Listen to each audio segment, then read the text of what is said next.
Hello, divine man, and hello, divine woman. Welcome to this safe space. Before we get started, I'm going to ask you to go ahead and like, share, and subscribe to this content and to my channel. If you enjoy what you've read, what you've listened to thus far, or what you listened to in this chapter. Without further ado, let's go ahead and jump into it. If you've listened to any of my other chapters, you know I normally do these on a whim. Well, that sounds harsh or childish, but not on a whim, but more so if I feel like there's something that needs to be expressed, I'm gonna do this recording. And so basically right now you're going to be hearing my inner thoughts. I'm not too sure what's trying to come up, but what I will say is over the past few years, I've been focused on healing. And with that being said, it took longer than I thought it would have, when I initially started. So basically, I didn't give myself a timeline. Please don't ever give yourself a timeline when it comes to healing, right? So I didn't have a timeline for myself, but I will say I did not think it would have taken all these years. Granted, healing never stops. So that's that. And as I look on everything that I've healed from, that I've learned and been able to apply, I must say I came a long way. I've come way further than I thought I would have. You know how Google and Facebook and Snapchat, they'll give you like, oh, this time last year, 5 years ago, 6 years ago. I'm looking at that individual and I promise you, I'm like, yo, like this was literally me. Like I get so shocked when I see how far I've come, and I must give myself kudos, because it's been a lot of shit I've had to release. And for you listening, I'm giving you kudos as well, whether you're aware of it or not. You have had some type of healing, right? You have not had the best experiences your whole life. If you have, you can go ahead and stop this video right now. But for the most part, we have not, like humans in this world, even animals, any type of living being, even plants, have not had the best experience in everything. There's always something we have to learn. There's things we have to experience. There's people that may not have shown us what we wanted to experience from them, and that in itself was a learning experience. So either way, taking that learning experience, you're still alive, you're still here, you're still pushing through, you're learning your lessons. Kudos to you for that. Okay? So kudos to all of us for how far we've come. Now, with that being said, I've realized, and mind you, this was not a one moment of, oh snap, epiphany. No, this was over the course of some time where, like I said, it's been over 5 years, but I'm gonna look at like the past 5 years. That's when I was like dead focused on, okay, I'm taking a break from everybody, I'm gonna focus on this healing, right? So for the past 5 years, 5, 10 years, whatever you want to say, I've been focused on my healing. And I mean like a hermit mode. If you think of a hermit crab, when they need to get away from everybody, they recluse into their shell. And I'm gonna believe that recluse is the right word to use for this. But they're gonna go in their shell. They're gonna step away from the world. A recluse was the right word, so I had to double check. So they step away from everything and everyone to make sure that they are at a point where they're comfortable before they continue with whatever path they're on, or to stay away from whatever threat is imminent. And so for me, it's the same thing. I've been in that hermit mode, quote unquote hermit mode, focused on healing, focused on releasing experiences and lessons and just different traumatic events that played a bigger role than I had imagined in my life. Now, not to say that my healing is done, but one thing that I've realized this year, after I was finally able to get out of my head, because I'm a Pisces, and y'all be talking about Pisces living their own world. I'm starting to see it because, I'm the type of person, I'm a Pisces, sun and rising, whatever it's called, in the Virgo moon. So I'm very analytical, if you will, kind of like an air sign. I'm very analytical. I have to analyze different things. However, with the Pisces, the water, that comes with a lot of emotions. So I'm analytical and I'm emotional. Don't judge me. If you don't know anything about zodiacs and all that, it's all good. But it helps understand the strengths and the weaknesses that we all have within this lifetime, and kind of looking at how to address it. So it's not necessarily a weakness that I'm an emotional person. It's only a weakness when I allow it to be a weakness.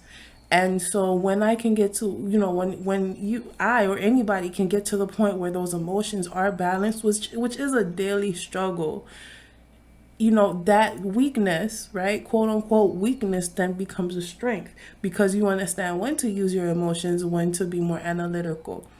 I'm still working on that. So anyways, for me this year, I've, back to the whole Pisces living in their own world stuff.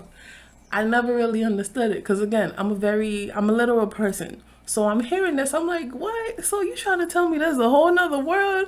And it sounds silly, but I really was dead behind thinking that. And for years, decades, in fact.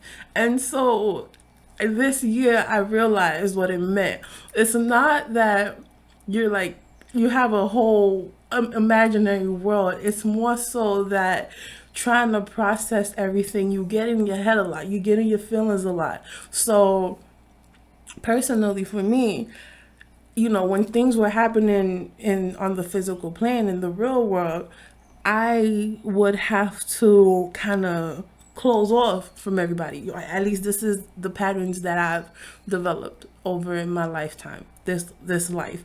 I have to close up, or I've closed up. Let me say that. Not that I have to. It's just a pattern for me where I have to like step away, and I'm like, okay, I gotta process everything. I gotta chop it up, split it up, chop it down, burn the wood, and then I'm like, oh shit, that's what that. So, and for me, I will say that it's not productive when other people are trying to be in my life. It can come off as very standoffish and all this other stuff. And this is from the outside looking in, right? I was finally able, because I spent this whole year in my head, y'all. Let me tell you.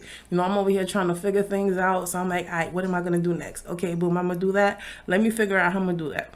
And then I go, trying to figure it out. But everybody on the outside is like, so where's she at? What's happening, and for everybody who has felt like that, who has felt left out, I do apologize. Which kind of brings up what I was thinking when I started this recording, right? For me, like I said, 5, 10, 15 years I've been focused on healing.